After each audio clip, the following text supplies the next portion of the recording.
Are we not the bestest of friends already? Only in media.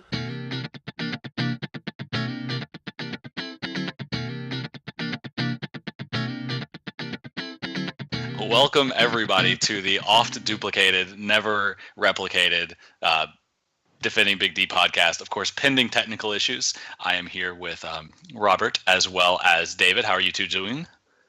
Hola. Yo. And we've got some puck to talk about. In fact, Stars have been busy. They played 4 games this past week. Most recently, last night against Philadelphia. They've been good. They've been bad. They've been playing hockey, as mentioned above. And I think we're gonna dive into some of what we've noticed, some of what we think. I think we're going to keep things very mellow. I don't foresee there being any kind of emotional outbursts. I have a feeling, right? We're all professionals. We're going to keep this thing nice and level, right? Speak for Coffee yourself, isn't even hot. Or we're not even going to try. But I figured today we're going to touch a little bit on the situation down the middle. We'll talk a little bit about where the goals are or are not coming from, and we'll talk a little bit about the situation on the defense. There's some hockey player from overseas. I don't know. People seem to be pretty bent out of shape about whether or not he actually is in or not in the lineup. So I'll probably have time to touch on him. We'll see. But where I wanted to start and just kind of take temperature, right? Stars just finished a 4-game road trip, right? The Rangers, the Islanders, the Devils, Philadelphia. They picked up a shootout win, an overtime loss, a regulation win, and a regulation loss. What are your thoughts on the road trip? I guess we'll start with Go ahead and start with David. It's kind of the road trip. I think has been reflective of sort of the rest of the season, where it's kind of like a sort of they're like the moles in the arcade game, and it's like qualities kind of pop out here and there. And I think what you've seen with the road game is just it goes back to that weird sort of situation that Robert mentioned in one of his articles recently about the penalty differential and why, yes, you like home teams will typically get the penalty differential, but Dallas they have all this grit, grind, grease that can't draw anything, and perhaps because they're kind of big and slow. I don't know. It could be maybe just a theory though. That's just me. So big, slow, Robert. That check out with you? Well, I mean, everything's an oversimplification on podcast, right? But there's something to the fact that when you don't have as dynamic a system that emphasizes puck possession in the same way that the Stars did during the Halcyon days of like 2014, 15, and 15, 16, you're not going towards the other team with the puck as much. You're not attacking, daring them to strip you of it, right? So you have fewer takeaways, but you also have fewer stick fouls, it feels like, and that's why the Stars are something like negative 20 at this point in their differential, depending on if you look at ESPN or Corsica. I think. Yeah, I mean, I know just for context, I know that they're 6th in the league right now in penalties taken, which certainly speaks to a team that has some trouble keeping the pace, right? Teams seem like they've been able to consistently put the Stars shorthanded, in particular on the road. So that's certainly not a good number. And then tabbing over to the power play opportunities, they're sitting at 8th from bottom. So doing my mental math real quick, they're 24th in the league with 101 penalties drawn. They're in, just to give some further context, right? The team immediately above them is the powerhouse Buffalo Sabres, followed by the powerhouse Detroit Red Wings, and then the powerhouse Carolina Hurricanes. And that, like, if you watch that second period from last night, against the Flyers, that kind of checks out, right? Like, that's not a team who's capable. Sure, second night of back-to-back, which I guess is a valid excuse for the Stars and not their opponents lately, who have been doing pretty well against them in back-to-backs. But that wasn't a team that was going to draw a call, that was going to make up that penalty differential. Regardless of what you thought about some of those calls, the Stars were doing all they could just to get the puck out of their zone. They had very little interest in carrying or trying any sort of overlaps or anything with puck possession in the offensive zone because they couldn't even get there. No, it's a slog, right? And just looking back over that stretch of games, they scored 1 goal against the Rangers, got a win. They blew up, right? 5 against the Islanders. Call your family, call your friends. They scored twice against the Devils, and they scored once against Philadelphia. So this is a team that is absolutely struggling to put the puck in it. I think just skimming the record, you've got to go back to December 3rd to find the last time the Stars scored more than 3 goals in a game. And I think even once you apply the handicap, right, dropping 7 on the Colorado Avalanche, it's like dropping 2.5 on a normal NHL team. Yeah, pretty much. I think these last 4 games, I'm sure David has stronger opinions about this than I do, but these last 4 games are pretty representative of kind of the season in general, where you look at it like you were saying, you have regulation win, regulation loss, and then they went basically 500 in overtime. And 2-1-1 sounds really nice, but if they lose that shootout, you're looking at 1-1-2, and that looks pretty terrible. So, I mean, yeah, sure, they aren't the team that lost 2 out of every 3 games after 60 minutes that they were last year, but their margin is so thin right now, and man, it's feast or famine. Or yeah, it's kind of there in the sort of the patterns, right? The insights. I like to refer to that instead of fancy stats, which is that Dallas, of course, has a really good, really good possession numbers, but so they're kind of controlling the puck, but they don't dictate any pace, and the shot rate's just really low, and that's I don't think that's gonna get it done long term. Or maybe gets them in, but in the playoffs against like Nashville or it's a roster problem, right? Like, yeah, Sagan is an elite skater and an elite scorer. You can probably say the same thing about Alex Radulov. Jamie Benn is, a step behind that tier, right? He does other things well, but when you think about it's almost like this roster has the speed players and it has the offensive players, and there is no overlap right now. So you're forced to put guys like, and by the way, I say this with deep love and affection in my heart for him, because I think he's been a tremendous player for the Stars. But you have a guy like Tyler Pitlick, right? And the Stars, again, just over the last 3 games, the Stars' second most popular line, right? The one they've used second most is Jamie Benn, Radek Faksa, and Tyler Pitlick, right? And is that a scoring line? No. And you look at that as well, and Jamie Benn is kind of scuffling a little bit, and again, talking about a game of inches, right? If he doesn't hit the crossbar last night, the conversation's a little bit different. But Sagan's been struggling a little bit because they've had to start shuffling, and there just isn't. It's sort of like, okay, you take out Tyler Pitlick and you plug in Gamil Smith, or you take out Gamil Smith and you plug in Remy Ellie, or you take out Remy Ellie and you plug in Antoine Roussel. That's sort of the same guy over and over and over again. Yeah, I mean, there's nuance between them, but I mean, I think the roster problem is kind of the right way to phrase it, just because, well, I mean, I can't remember if it was Sean Shapiro or it might have been Mike Heika this morning, but talking about how early in the season they were talking about depth scoring and how they couldn't get any of the role players to chip in, and it was pretty easy for us to kind of sit back and say, well, that makes sense when you have your Jamel Smiths and Remy Ellies and these folks like asking them to step up and score when that's not really their first job. And now we're seeing the exact opposite of that, where it's great when you're getting these guys chipping in and you're getting Greg Patterson scoring goals, and I'm sure Ken Hitchcock would say even more so a Julius Honka scoring a goal. It's like, oh wow, you never expect that from a 7th or 8th defenseman. So I don't know. I mean, you look at Sagan, he's been getting tons of shots lately. Even in these last 10 or 11 games, He's only had the 1 game with goals. He's still averaging like 3 or 4 shots a game. So it's good, but yeah, the quality just hasn't been there. They're not getting into the dangerous areas as consistently as you need them to be. Without getting like ahead of ourselves, doesn't that kind of speak to sort of part of the drafting problem, which is like, oh man, we find some really good bottom 6 utility players, which to me sounds a lot like, well, we failed to find top 6 forwards.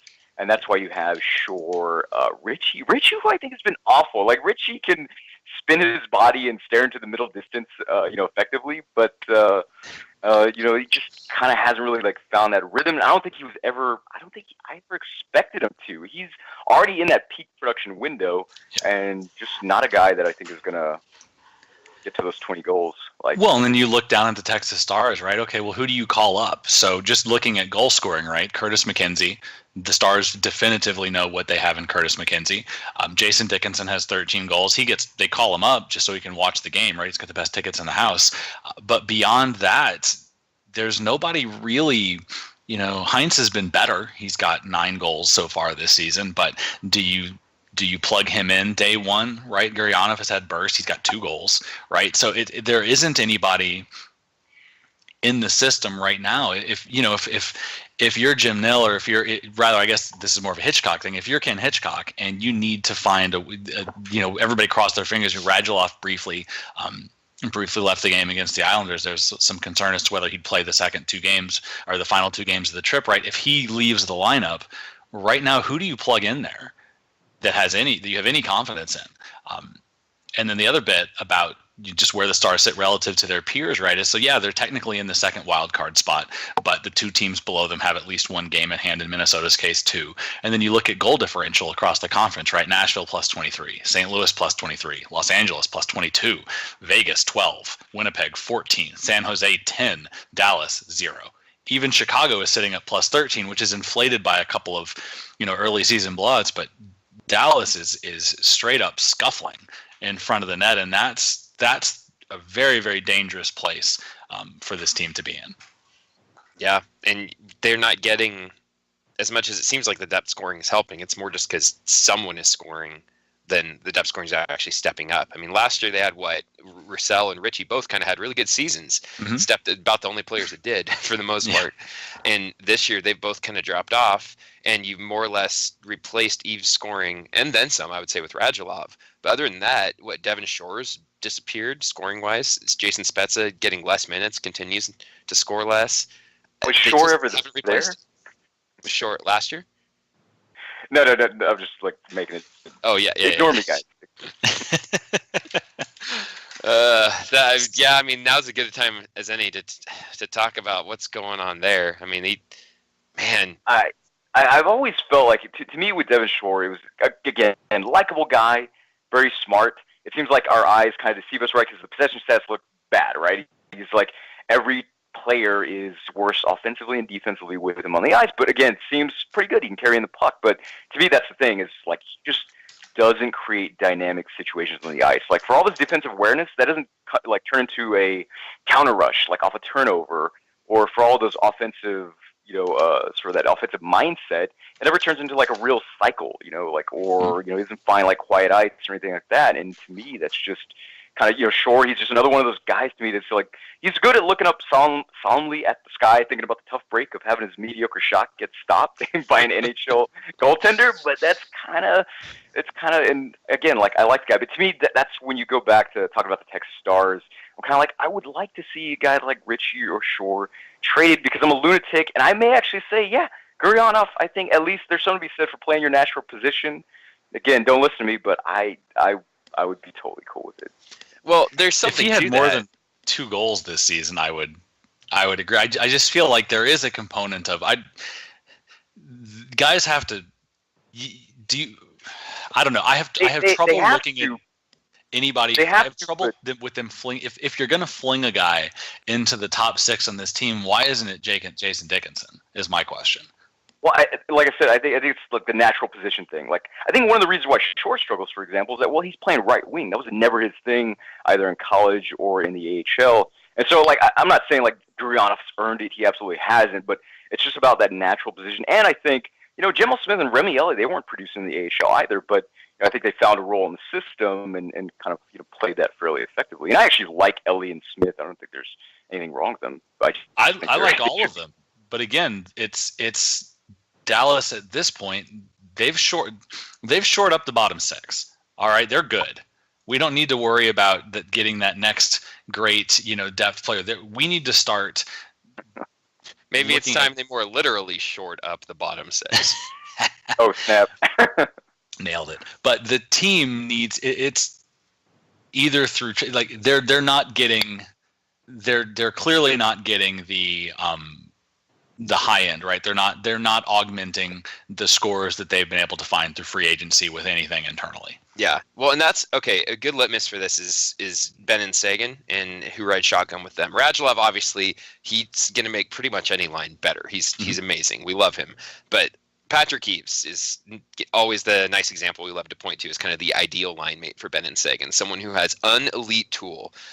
His shot was absolutely fantastic. He had some speed, also great there, but mostly he could rip those shots from the slot, and Ben and Sagan could create the space to set him up.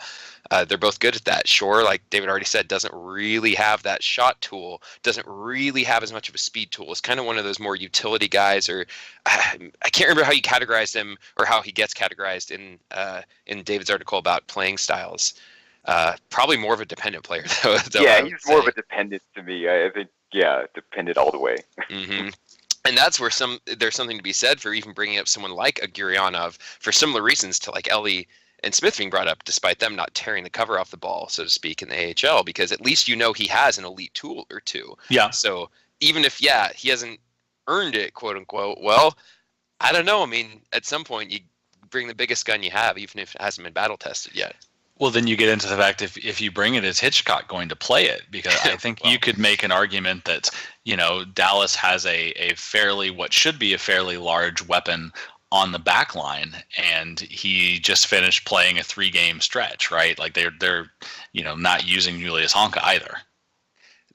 Okay, and before we all launch into just screams of tortured rage about Julius Honka, there is an underlying philosophical thing here that I've been thinking about in terms of, the whole over-ripening thing that Jim Nill loves to do, the Detroit way and all this stuff that we kind of roll our eyes about. But his similar philosophy with kind of letting the coach pick the lineups, and how I can't believe Nill is as thrilled about Honka being scratched as much as he's been, as Hitch seems to be. So he's kind of working at cross purposes a little bit when he wants to over-ripen the prospects, but then he feels they're ready, he brings them up, and the coach still doesn't think they're ready and would rather play. Also, I do feel like, though, that old Red Wings way, right? I almost feel like the league passed it by, right? So what I mean is the Red Wings could afford to do that because while they were over-ripening prospects, they were going out and putting Luc Robitaille on the fourth line and Brett Hull, and they could spin their way out of trouble. The owner had the means and the motivation to buy anything that they needed. You can't do that in a cap league anymore. And so this idea that waiting for for project players or waiting for your prospects to get ready, then waiting a little bit longer and then putting them in the lineup, that doesn't work when you're looking at rookie deals counting down and roster congestion and thinking about, they're going to have to replace or make a decision on Spezza next year, and then they're going to have to make a bigger decision on Sagan's contract, and those things are going to be related and they're related to the Bishop deal that they now signed. Whereas at the height of the Red Wings over-ripening, well, if they made a bad deal, they just went out and got somebody else. Yep. I mean, you can, we'll pick up a Brian Rafalski. We'll pick up someone else who's just lying around and throw him in there. And so I think that today, I react kind of negatively. I roll my eyes at that over-ripening thing, as if anything, the NHL has turned into a league where you err on the side of, hey, maybe this kid will come through for me. Because if you can throw somebody into the lineup and get a regular off of it, all of a sudden that's a place you can lock down through 4 years of an entry deal plus the first restricted contract when they're not going to have any leverage, right? So, how many times have we heard Stars are doing this organization? Yeah. And that's kind of isn't it? Maybe it's like a binary thing the league is looking at, which is, hey, we had this Detroit model, and then on the opposite end of the spectrum was Edmonton, who had all these first-round picks, kept playing them, and just didn't lead to success. And I think Nill I think he's kind of able to maybe calibrate that, but the Honka situation is I think its own unique thing too. Like Hitchcock, he has this like cut his steak with a spoon approach to getting players to be effective in the system, and it's not really like a knock because I think maybe he's finding out how well spoons can cut. Honka's kind of a spork. He's got a little bit of that and everything, but it's still kind of a feature of Hitchcock has a system and he wants them to play how he wants as opposed to how they're built. And that's why you also see things like Bax's minutes or Spez's minutes or perhaps Spez's use, the whole Hansel or Martin experiment. Hansel in the power play. Yeah. I will say though, before we segue, I will say, thinking about Honka, the one thing. So, and this goes back to Calgary. I've kind of adopted the mentality of, well, there has to be if the numbers don't tell me why he's not playing, then there has to be something I'm missing, right? I'm a hockey dilettante, right? I'm not an expert, so. You can see him every now and then. What stands out, when they played Calgary, there was a shift where Jaromir Jagr absolutely ate his lunch because he is the nuances of position. He ended up getting stuck on the wrong side, basically. And once he was on the wrong side, he couldn't get to the puck without going through somebody. And so every now and then you'll see some scramble. And I can maybe close my eyes and imagine why somebody like Ken Hitchcock wouldn't like that and wouldn't want that in the lineup. But then the fan in me interjects, and it's not exactly. Yeah, that's I think a decision you can make if the Stars are in first place, and if Jamie Alexiak has in fact developed and is legitimately pushing for minutes, then you can start nitpicking on stuff like that. But I think it's the wrong. It's almost like the wrong approach for this roster. Wes, you don't have to play devil's advocate. Just join us, all right? Like, to me, I think it's as simple as in a sort of a dramatic game state. Who would you rather have getting the puck to Ben Sagan or Radulov, Jamie Alexiak or Julius Honka? And if this is a team that's trying to win now, of course, teams don't just play for the present though; they play for the future. Hence, like things like trades and the draft and so forth. And Honka's part of this future. Alexiak, I can't imagine them bringing him back, especially after that. I said that last offseason. I feel like I've said that. Touché. And it's also, you'd think that they would have learned from the situation they wound up in with Yoki Paka and Nemeth and Alexiak, and at some point you have to and it paid off with Lindell, right? He got a consequence-free, run in the roster towards the end of last season, and it appears like it's really paid off. So at some point, don't you give Honka that run and just say, "Hey, here's 30 games, kid. Let's see what you are."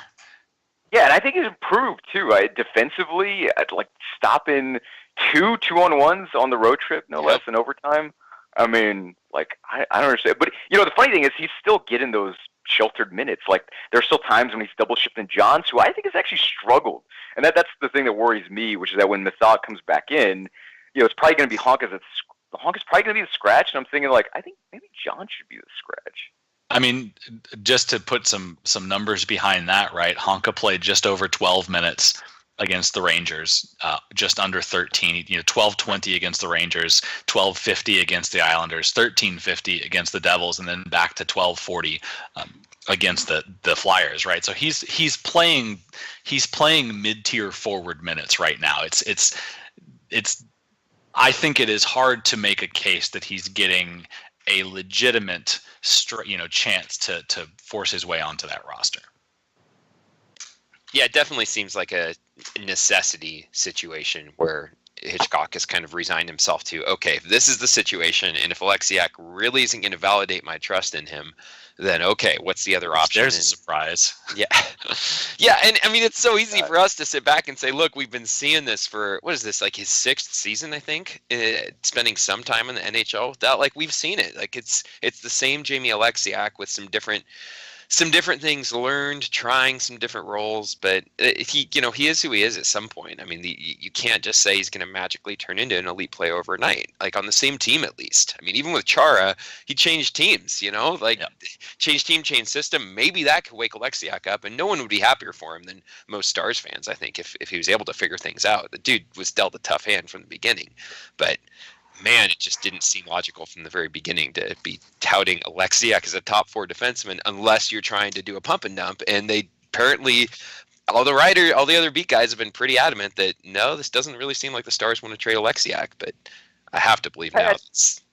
I never really bought that to begin with because Hitchcock doesn't seem like the kind of Hitchcock speaks like most coaches, kind of in a very sort of political and overly diplomatic way. But I mean, at the same time, I thought he was pretty honest, and it was just honest in his assessment. I think that just kind of spoke to Hitchcock's sort of, philosophy with the team and kind of what he was looking for out of his defensemen, and maybe a little bit of, hey, this training camp and these optional skates have been pretty good for him. Let's give him a shot. And that's just unfortunate because there's no reason why this team shouldn't have started out with the blue line that it mostly has now. So then is it? Do you put it on Jim Nill? Are we at the point where he needs to take away one of Hitchcock's toys and force the issue? I think we've been at that point. I think going into training camp the way they did, I think you're just begging the coach to fall in love with a Greg Pateryn or a Jamie Alexiak when you have that many toolsy bigger guys. I mean, toolsy not in a completely deprecating sense, but he has big reach. You heard it here, folks. Penalty kill. Yeah. Robert Tiffin calls Jamie Alexiak a tool. No. He's one of the best hockey players in the world. Let's just keep perspective. Absolutely, yeah, that's right. Also, his sister could beat me up, so let's be honest. Yeah, but what does that say about Alexiak that Johns had, I think, the worst game of the season against Vegas and should have been scratched, but didn't because Alexiak was just that much worse that game. And that's kind of unfortunate. And that's also one of the things that I think, like, listen, like, I like Johns. I think he should be in the lineup, but now that Patterson is just kind of like this de facto top 4 defenseman, it's kind of, I can't wish anything into existence. Yeah. See, I think Johns to me is a perfect second/third pair defenseman because I do think the way his game goes, and I got to see him a fair bit last season when he was bouncing back and forth between Cedar Park and Dallas. I think he is always going to be one of those guys that is going to go through some really good stretches and look like a guy who is a number 2 instead of a number 3 or a number 4. Like, he's going to have some stretches, but I think he is also going to have some stretches where the calibration gets a little bit off and he's kind of hanging on. It's sort of like he'd be a good candidate for the Alex Goligoski annual scratch, right? and I think that's fine now that I think it was worse last year because the rest of the defense core hadn't grown up a little bit. But I think with this unit now, you can get away with Johns as a little bit of a ping pong ball because, John Klingberg is all that is man. Esa Lindell has decided he's going to be a pretty good player. Right? There are enough pieces around him that you can maybe read the room and say, okay, this isn't going to be Johns' night. Let's dial back on his usage a little bit. Once you solve the, Toolsy Alexiak size problem. Yeah. And I mean, again, every defenseman, you have to look at their partner, not because, you can blame them if the things don't go well and ignore them if things do, but just because it has such an effect, especially on younger defensemen, especially one's learning a new system. Okay, start of the season, Johns looked really good to me, but who were his partners? Hamhuis and Method. And then things get shaken up. He was with Lindell for a couple of games. Sorry, Lindell. Just screwed me up on that. And then back with Honka, but on his offside. So that's still learning something new again at the same time. And I mean, Hitchcock has been pretty upfront that playing on your offside is tough. Like, they tried it with Alexiak for a little while, and then Alexiak was not good. And so Hitchcock said, okay, actually, never mind. That's not a good idea. We need to play him on his natural side, which equates to not playing him at all, I think, when Method is back. Well, even before Method gets back, it apparently equates to that. I mean, looking at his, there is nothing in the way that Ken Hitchcock is using Julius Honka that should give any indication that he'll be in the lineup once another option exists. Yeah, and that's disappointing, but I think it's philosophically, again, not surprising given that Hitchcock, like most NHL coaches, values assurance or reassurance that comes with like size and veteran whatever, and lack of, especially Hitch's system, right? You look at those pace of play measurements, and his teams are always towards the bottom of it because they just kind of constrict the game. And that's exactly what Patterson and Hamhuis have done, to their credit. When they're on the ice, nothing happens. I would argue that's not necessarily a great thing when you need offenses desperately, as the Stars do. But for a coach, hey, I want them to be defensively sound. It looks like they are. That makes any coach really, really happy, even if it might not be necessarily the best thing for a team in the long run. Well said. Yeah. So what do you think? And we'll get into some of this. Do you think a trade is coming? Man, it's hard to look, right? I mean, because they don't. I mean, if they were to make a trade, they obviously don't have cap to just take on somebody's dump or anything like that. But it's the kind of thing where if they do, I would imagine it would need to be a kind of like a pretty like a cost-effective right winger, right? I mean, that's the only thing I can imagine them looking for. Mm-hmm. And nobody's going to take Spez's contract, and they're certainly not going to trade Hansel just right after they signed him to this deal that already looks kind of bad, even though I think Hansel is a little bit of a whipping boy. I don't think he's the worst player in the world or anything like that, but again, and he might not have been really healthy. Odd signing. Yeah. Exactly, yeah. I think his problem is he's just not a player they need. Like, look down the roster. Look at the Venn diagram of skills, right? What this team has, what this team lacks. We talk about speed, we talk about scoring touch, we talk about help on the wing. Hansel doesn't help with any of that, and that's not his game. He never has. He is a large-bodied center that can play a little bit in all situations, and in the right circumstances, chip in offensively. Which is, I feel like 2/3 of the Stars roster is that exact same player. Well, like hasn't Hansel's part of his problem also been kind of very similar to Spezza's, except where we expect Spezza to produce. Hansel doesn't. We're kind of okay with that, but it's also about effectiveness. And Hansel's another guy that's been saddled with Devin Shore. I keep going back to. I'm sorry, I don't think he's that good on this team. I think part of it's because he's playing out of position. Again, this guy made his career as a center. But anyways, I think Hansel's kind of in that similar boat where it's mix him with Spezza, Shore. Nothing's going to happen. But maybe give him some speed like he had in Arizona. His most productive year was with Duclair and Domi, who had speed, and voila. I mean, it was, but at the same time, that most productive year, he was also getting 18 and a half minutes on the ice, right? So that's never. Five factor can't beat him, yeah. A lot of his usage, a lot of his scoring, yeah, he was playing with fast, skilled players, and on a team like Arizona, he was playing a ton. And he's not going to get those minutes in Dallas, regardless of his line mates. Yeah, not to beat this to death, but again, it kind of feels like Hansel is redundant or kind of extraneous if you, depending on what you value. The Stars seem to think that they had it, and they got him before they got Radulov, I think. But you have to think that's sort of happening down the road there, right? Well, sure. You have a lot of players down the road, but I mean, the Stars this year, their top 4 scorers, right? Sagan, Ben, Radulov, Klingberg. No surprise. Their 5th scorer, Radek Faksa. What more could you want from a player who's great at face-offs, since coaches seem to love that, great at face-offs, defensively responsible. He's also not small. He's a big man. He's not 6'3", 216. So he's, and what's Hansel's 6'6", but 20 pounds. You're right. Upside for Fox. He's 24. He can score. He can play that role of Hansel. He's just not quite as good at the penalty kill yet because he's not 30 years old like Hansel. Has been doing it for 8 NHL seasons or whatever.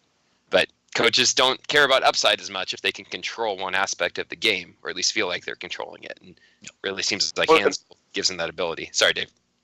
No, it's all right. That kind of I think it speaks to also Jim Nill's sort of maybe his kind of philosophical sort of rift or dilemma, if you will, which is this idea that, hey, we have Ben, Sagan, Klingberg in their prime. In order to support them, forget about the prospects. Let's get some veteran stopgaps. And so I think it's a combination of Nill and Hitchcock, skewering the roster in ways they don't need to. Mm-hmm. And I mean, the numbers are the top 4 players, Ben, Sagan, Klingberg, Radulov, have more points than the next 9 players combined. Yeah. And that you can't blame that on Hitchcock. It's a good point. I mean, just like last year, as much as we raged about how Ruff didn't have a good defensive system in place and things just got out of hand, his player usage was bad. There were some things that were out of their hands too, out of his. Well, hands. I mean, say quietly. I think that and I am not discounting the effect of the good, right? Because Nil has consistently been able to land the big fish, right? He was able to reel in Spezza. He was able to get Sagan. He was able to get Radulov. He was able to get Bishop. He's been consistently able to get the major target he wants. It's underneath that it feels like the team has really struggled. The Ease deal worked out great, but he's not finding that. And that in the draft are what's hamstringing this team, because outside of the elite guys, they're not doing much of anything. That's a really good point, Wes, because you look at the sort of the second tier of players that he's gotten, and setting Alashemsky aside for a second, who, again, I'm willing to admit, at least given the injuries, certainly make that signing not look as good as I think the 2015-16 season had the potential to make it look. But you look at that second tier of players that Nil has pursued and gotten, and you have names like Korpikoski, you have names like Gonchar. Gonchar. You have names like Horkoff. You have names like Chris Russell, even, who, again, circumstances and everything. Whoa. Still, better not go to Edmonton with that kind of noise. I mean, it feels a little bit too much like Edmonton, though, doesn't it? Like getting these players that, the elite skill seems okay. We kind of know that these players are going to be good, but then when you value the support staff, like you're talking about, that's where the real questions of maybe the high upside, low risk players like Eves and even maybe Pitlick to an extent. Sure, those are great, but those are pretty low risk. It's I don't know, even players like Mathot, you kind of wonder, how good is he really going to be? There's a lot of debate, did he make Carlson, or did Carlson make him look better than a second, third pairing defenseman? And even if Mark Mathot is the absolute best version of Mark Mathot, he doesn't solve a critical problem that the Dallas Stars have today. even if you get peak Mythot, right? Yeah. He's Except on not, the penalty kill. Except on the penalty kill. Yeah. I would say that. that is a fair point. But and I wonder how much of this, just looking at the roster right now, how much of this do you think? What's the future look like for Matthias Janmark? Is he still coming back, or is this who he is? Like again, I go back to, I hate to be the, I guess, resident quote unquote pocket protector crowd, but I go back to just the pad, like to me the numbers, which is that you have players that have peak production windows, and I realize there are all kinds of caveats, right? Like for example, power play production and I think assist rates, right, kind of like drop slower. Like people, some guys are generally kind of productive into the 30s, but Janmark, again, he's another guy that's at that age where if just like with Shore, Richie, Janmark, if these guys could have flirted with 50 points, they would have flirted with 50 points. Yeah. And so Janmark is fantastic. I love the guy, but he's not a guy I'm expecting to sort of break through either this season or next season and kind of be the secondary scoring kind of on par with like Fax or anything like that. Yeah, I mean, to your point, I think, and it's a rose-colored glasses thing. I was actually, as you were talking, I was going to check his 2015-2016 season and maybe stat check you, but you're right. That great breakout season that we remember from Janmark was a 29-point season. Yep. Yeah. I mean, even looking, he shot 14% that year, which is a little bit on the high side. So you're right. He's not. He's pretty much, by his standards, he's come back and he's having a very, very good Matthias Janmark season, with 6 goals and 10 assists. Yeah, he's a complimentary player, but the Stars have been so kind of desperate this year, and even more so last year when they didn't have him. It makes me think about guys like Mike Camilleri, who scratched out careers like nobody will ever. Camilleri's not going to get any. Nobody's going to name any streets after him, but he has consistently been the overall limited but situationally talented player that always finds work because wherever he goes he can score goals. Yeah, and kind of Michael Ryder. Back in the day. Yep. And they haven't done that. They haven't gone after that guy in a while. Yeah, and that's why it's so nice to get that out of Eves for almost nothing. Despite some of his injury struggles, he kind of filled that role. Yeah. And this year, those roster spots kind of taken by players like, you kind of hoped Pitlick could do that, but again, he's 26 too, and what in his past lets you think that he could? That again, it's the problem we've been circling around this whole time, is that maybe if what basis for hope do you have? Like Pitlick is already at his career high in points with 12. Yep. So where do you see in him the guy that was going to be a top 6 winger? Well, you're right. Doesn't that kind of just go back to sort of maybe like part of the draft and philosophy of the organization, which is like, well, hey, if he gets top 6, cool, but that utility is really, really important. Never mind that, if you were to just play Django with Dallas's wingers below Ben and Radulov on the right and left side, there's just nothing that compares in any way whatsoever. It's kind of what they have on the top line, and that's just, kind of just the identity of being a top-heavy team. That I think is a good team, but it's just going to keep doing this kind of disappearing act, either offensively or occasionally defensively.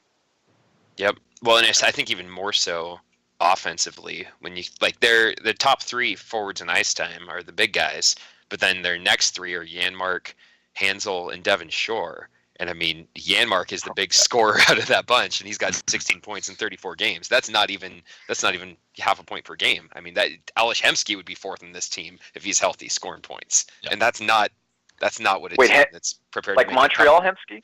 Half a point per game Hemsky from I think 15-16. Okay. It's about 0.5. Yeah, Montreal Hemsky. I thought it was that bad. Come on. Whoa. Yeah. Corey Perry.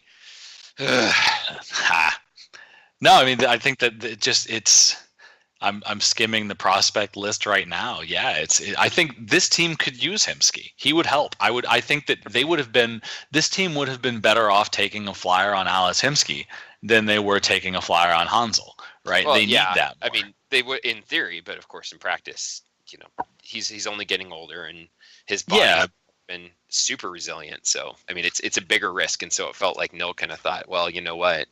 if we're going to get Radulov, then we have some right wing depth. Again, it's like they're behaving as it's a philosophy that matches with a team that has the talent at the top end.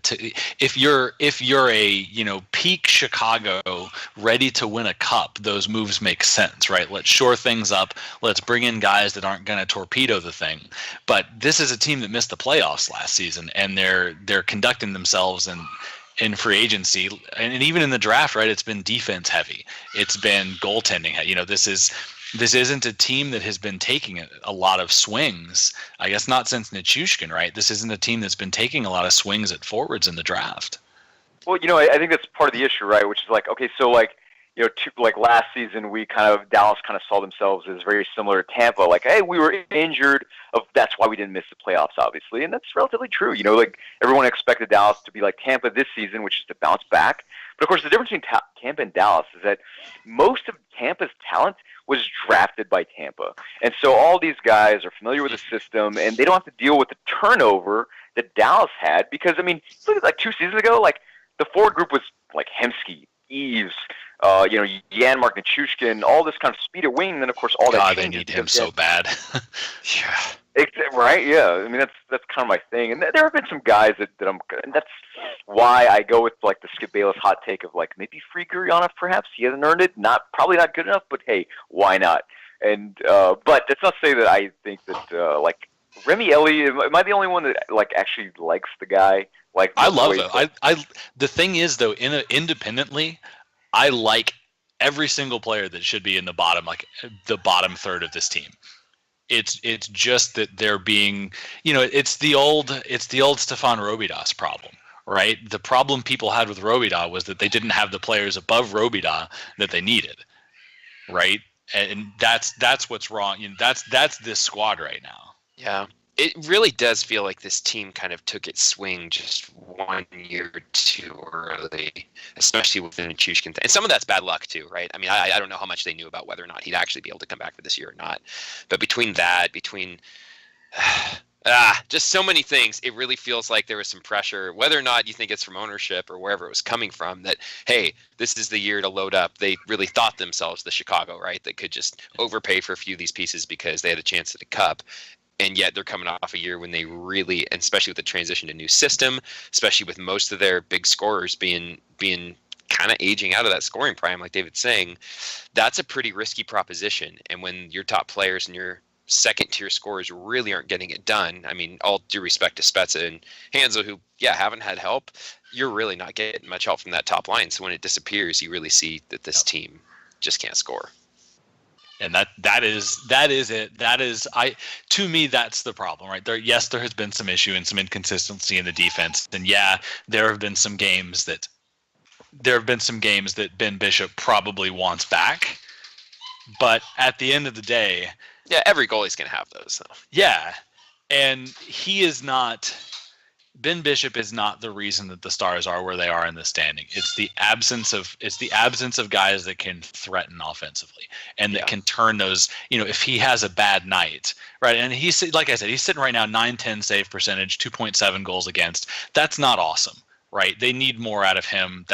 There is an entire different podcast worth of angst about the deal he has and what they're saying right now. But those are also not season killing numbers. Right. And man, even with the 2 penalties Radulov took last night against Philly and Hitch kind of going off about those, that to me is so emblematic of how this team, and even maybe why Hitch tends to, at least the narrative is that he tends to wear on players after, a year or two, that your margin for success is or your margin for error and route to success is so small. And so you can do everything right. You can be like Radulov, who had some amazing shifts last night. Some absolutely outstanding shifts. He's one of the best players on the ice when a lot of the team was just gone. And he takes a couple of ticky-tack foul. Like, the high stick was not that high, and that hooking call, pretty marginal. But then that's what Hitch chooses to go off on. Man, that's a rough way to play hockey. And I don't know. That doesn't seem like a system I would be super excited about going into as a player. Yeah, and Radulov is, to me, like, I think the best Dallas Star. Like, I don't even think it's particularly close. Yeah. Sagan's been. I think Sagan is hurt, and this is maybe becoming an annual thing. I think there's something going on there that's limiting him. which is a shame. Besides Ellie and Shore. Say again? Besides Ellie and Shore. That too. He has also been I shudder to think about putting him on going into a contract negotiation with him where he's looking to his left and looking to his right and seeing the guys he's saddled with. Yeah, no, which is kind of why I think, for this team, like I think you're seeing maybe a little bit of a sort of like a firm bedrock for a more successful season next year. Because I think that's when I think you'll see a little bit more of Nil's vision, which is Heiskanen, which to me looks brilliant. Looks like there's no reason why he shouldn't play next season, unless maybe like he's just not. They still got to figure out what they have in Alexiak, David. So he's gonna have to fight for those minutes against Jamie's looked real good in the table hockey tournament after the season. I just think he's a veteran. He's been with the team for a while, and Mikko just hasn't done anything at the NHL level yet. He's just gonna have to win those minutes. It's gonna be a competition. Got to up that foosball game. Yeah, no, like that's yeah. I mean, and then I think if Nichushkin back, hopefully like one of Robertson or Tufte breaks through. I mean, like that I think is going to be what kind of takes the team to the next level. Otherwise, to your point earlier, right? Just say, you know what, we picked up Radulov, we're calling off Guryanov, we're bringing Nichushkin over, and we're just gonna figure this thing. We're just gonna they can talk Russian all the time, they can do whatever they want. They'll figure out how to keep each other. Radulov will keep Nichushkin happy enough in the States, and we're just gonna let those three do a thing. It's too bad one of them doesn't play center because that's totally the Omega Red line. Oh man. You know what? I'd give it a try anyways. Face-offs don't mean anything. Yeah, I think ultimately you need Tufte or Robertson, certainly Guryanov. You need one of those three players to be what we were hoping Brett Ritchie would become, and it doesn't seem like he is this year. You need one of those players to really solidify themselves on your second line. And the other name I'll throw out there, and I think this is where maybe Nil has to have a hard heart with Hitchcock. I think you also need to figure out what Jason Dickinson is. Yep. Yeah, imagine if he didn't get in Shore's minutes.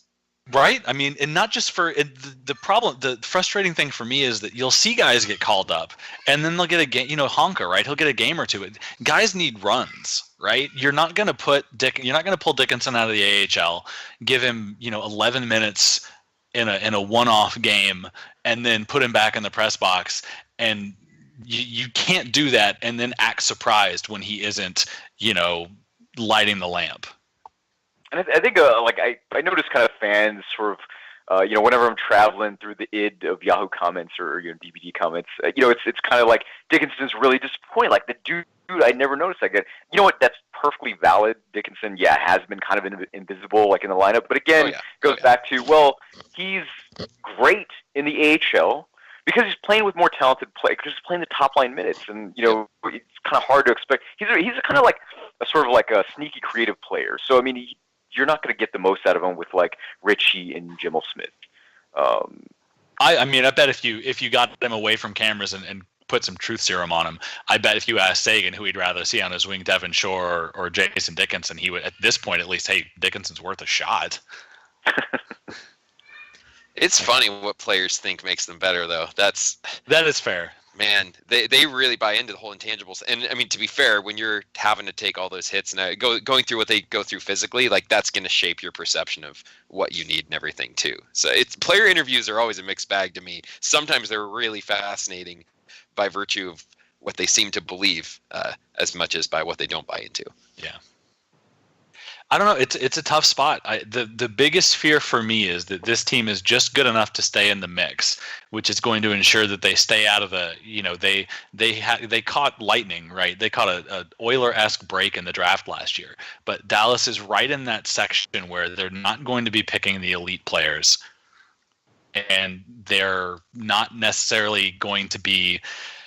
Their own elite players aren't exactly, I think what Sagan is like 25 at this point. Right? They're not spring chickens, right? So that's a deceptively dangerous spot for a team to be in when you have to rely on, lower tier, high end draft picks, which is a weird thing to vocalize, and then free agency to get your business done.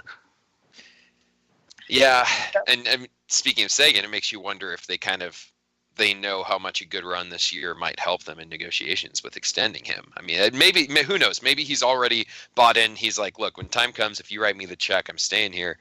But who knows? You know, no one really knows until it gets to that point. And I don't think they want to take a chance. You can't afford to take a chance to play title Sagan. Well, because everybody else is going to write him that check too. Exactly. It's not like, maybe not Peter Chiarelli, but he'd pay him $12 million a year and then trade him 2 years down the road, I'm sure. That's true. So we'll see. I mean, so let's I guess start steering this thing towards the barn. The Stars.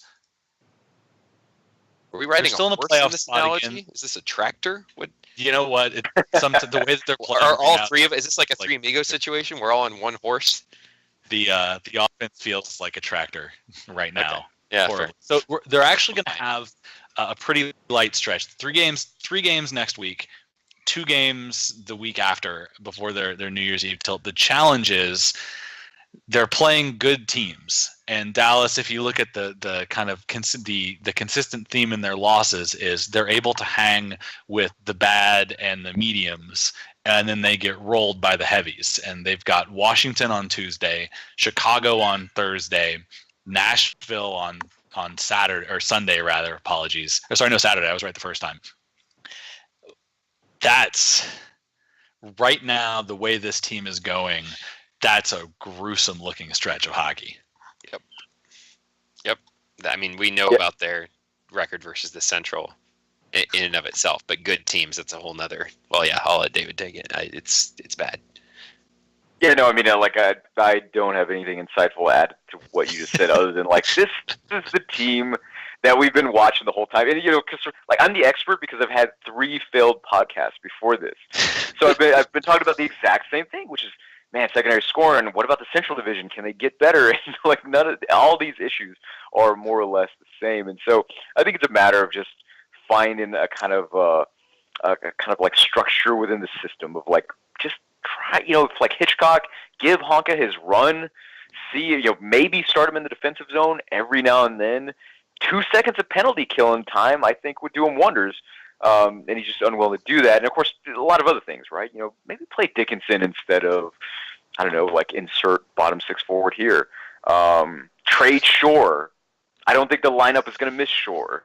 But again, it's just, what else can you say? I mean, I feel like you don't have to be dramatic. You don't need to make dramatic moves, but I mean, I think they do, because I think anytime you make a move in the top 6, it is dramatic. So so then how about you, Robert? What's on your Christmas wish list for the Dallas Stars? Of the 6 teams, actually of the 12 teams in top 3 division spots. So you have the 2 wild cards in each conference, and then you have the top 3 teams in the Metropolitan: Devils, Caps, Blue Jackets. The Atlantic, the Lightning, Leafs, Bruins. The Central, Preds, Blues, Jets, and then Pacific, the Kings, Sharks, and the Vegas Golden Knights. Only one of those teams the Stars has beaten this year, and they've only done it once, was the Vegas Golden Knights. The Stars have not beaten a team other than the Knights, who are in a top 12 spot in terms of playoff position. And yeah, they haven't played all of those teams either. But man, you think about those games against Nashville, against St. Louis, against Tampa, even against New Jersey the other night.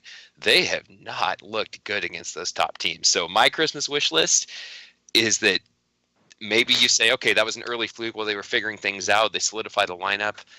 They get some of those pieces, like David was talking about, that help them to withstand maybe some of those teams a little bit better. Or that this next run is a real wake-up call to them. They gotta try something else, because man, it's just not encouraging. When I think about the playoffs, even they should still be able to get in as a wild card. I'm thinking, okay, so you're gonna get in as a wild card and play what, Nashville in the first round, St. Louis? I don't think they'd have a prayer right now based on what we've seen so far. But do you guys think the roster is that bad?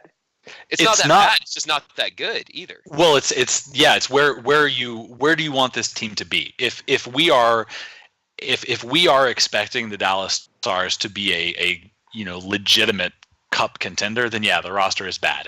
If that's our scale, the roster is bad. It's over reliant on a couple of pieces and utterly lacks creativity, offensive creativity outside of Radulov, Klingberg, Ben, and Sagan right now. Yeah. Right. Yeah, and maybe I'm being overdramatic too. With I had them at third in the Central, so I was expecting to be world beaters, but I figured they would at least be up there with two of the top three teams in the Central. Instead, they're pretty markedly in that second tier beneath Nashville. And watch them play. I think that is our lovely, wonderful producer is listening, right? That's the catchphrase for this podcast, right? Markedly in the second tier. Yep. You can see it on the ice. There's no the eye. Even before you look at the statistics, right? They don't pass the eye test. Yeah. David, how do you describe this roster? Is it pretty good? Is it pretty bad? Is it meh? Like overall, what's your gut? My gut is that it's a good roster. Good but enough. there are two things. Good enough. But there are two things that I think of, like, because I always feel like a lot of the problems with Dallas season almost seem like self-sabotage. And yes, I'm tying it back to the Honka thing, but it's not just Honka, right? It's kind of the philosophy of like his general philosophy of play not to lose as opposed to just win outright. And then the other thing is that I thought that the Western Conference even though like there's going to be some tough competition ahead, I don't think the Western Conference is that great compared to the Eastern Conference. And so I think there's at least part of that tough schedule is also, well, I don't think Dallas is as bad as maybe like some of the numbers look or some of the recent results would kind of indicate. So I think it's good roster hindered by a little bit of like terrible drafting, a little bit of Hitchcock's philosophy, but not all, because I think he's mostly a great coach. Mostly, so it's like good-ish, but I think it'll also depend on like the parity of the league, and that's going to put them where they end up. To weigh in, I'm going to invite myself in because I loved the question, Robert. I think that right now it's a bad roster, but I think that this is, again, just the one I remember, right? But I think in an alternate universe where they go after Jordan Eberle instead of Martin Hansel, I think this is an elite team. Because I think that the reason they are bad is they have too much of one thing and not enough of another. And it's one of those... The problems they have, right, are one or two players away from being a very dangerous, very fearsome team. I mean, obviously, unfortunately, getting elite offense and speed on the wings is a harder problem to solve than certain others, right? Those aren't exactly easy players to find, but I think this team is simultaneously not competitive with the upper tier of the league, but also could be competitive with that tier. It's not like this is a teardown job. You put in one or two different things, and all of a sudden the lineup makes sense. It can change gears, draw a couple penalties, put the power play out there. Like, things could get a move or two, and things could get very, very good. Kind of going back a couple of years, like when LA picked up Jeff Carter and went on a cup run, right?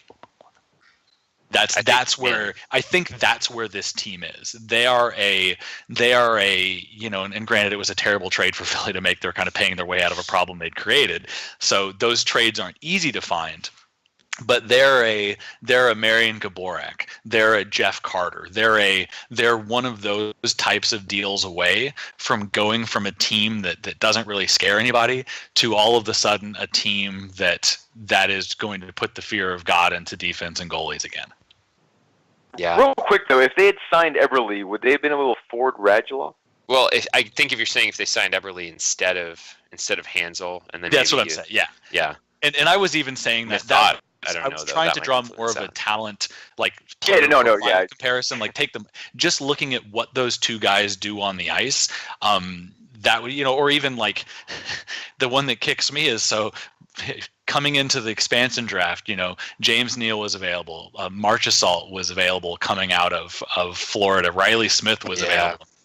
Some of the guys that were available this offseason would have looked just wonderful on this team compared to a guy like Hansel, who, again, I'm not ripping on Martin Hansel. I think he does a lot of things that are very good, but I don't think you can have Faksa, Hansel, and Spezza and Sagan and everybody they have, right? It just doesn't work. Yeah. Hansel feels Yeah, a yeah, lot more like a rental player. I mean, not that he worked out for Minnesota last year, but Yeah, I wasn't trying to be like a cap-friendly Nazi. I was just like, well, I was just like working out in my head, like, well, wait a minute. I mean, like, well, how was Well, that no, supposed to work? But yeah, no, like, it's a good point. Like that's the question to ask, and that's why giving Hansel 3 years and giving Bishop 6 are kind of problematic. It is. I was being oversimple, and I was oversimplifying. It's not easy to go out and find the player that they need. But if the Stars could find the player that they need, again, this is a team that overnight could turn from a wild card hopeful into something fairly special, I think. yeah, So do I you just think they have less that- flexibility now. so do you guys think that Hansel was a pure Neil sign-in or Hitchcock sign-in? I think that they were hedging their bets on Radek Faksa. I think that there was some my guess would be there was some concern that last season for him was more of it's a bad team, so he stood out because he tried. And I don't think that they were anticipating that he was actually quietly taking a step forward as a player. And they were probably thinking that Faksa wasn't going to be ready this year. Hansel and Spezza would probably jockey back and forth. And then by the time Faksa was ready, Spezza's contract would be up. They'd still have Hansel, right? And they could kind of figure it out. And there was even some rumbling wasn't there some rumbling about Fox and Hansel playing together too? I think coming from Hitch over the summer. So that lends some credence to that point of like, oh, maybe Radulov can be to, maybe Nichushkin and Gurianov down the line, what Hansel could be to Foxes. So, I mean, it's certainly in the minutes that Fox has been getting or not getting, that seems to have been borne out, that they didn't which is weird when you look at how good he's done. I think that caught them by surprise. A combination that caught them by surprise, and I would also argue that you have to think that it is an unpleasant surprise how little they've gotten from the wings. You have to think that's a shock. Looking at, I don't think David's surprised by it. No, yeah. I mean, if they're not surprised by it, then why didn't they fix it? Is I guess the reason I phrase it that way. Yeah. And so I think that they thought that they would get more from a guy like Shore that would allow. They thought they'd get enough to hedge against whatever erosion you're going to see out of Jason Spezza. They thought that roles would exist for all three, and then the acute problem on the wing happened, and all of a sudden there's everybody's in each other's way, and there's nothing to be done about it. Yeah, they keep meeting themselves come around in a corner, as they say. But we will see, right? It's an interesting week, and I guess we can only hope for the best. Are they going to win their next game, David? It's up to you. That's right. That's the closing question. David's on the spot. They are going to win. They're going to win the next game. It's going to happen. Okay. All right, you heard it here first. Also, both of those things. Yes. They will shut out the Caps. It's going to be glorious. 4 goals. That'll be great. Honka is going to go one-on-one against Ovechkin and wear him like a hat. It's going to be perfect. Yep. This next set against Washington, Chicago, Nashville, Minnesota, St. Louis. There you go. There's another challenge. It is. And it's one we'll be eager to see. And hopefully, it seems like the technology is finally working its way. Thank you for correcting all that, David. And we will return probably soon. With the Defending Big D Stargazing podcast. Thank you again, David. Thank you again, Robert. And everybody have a wonderful rest of your weekend.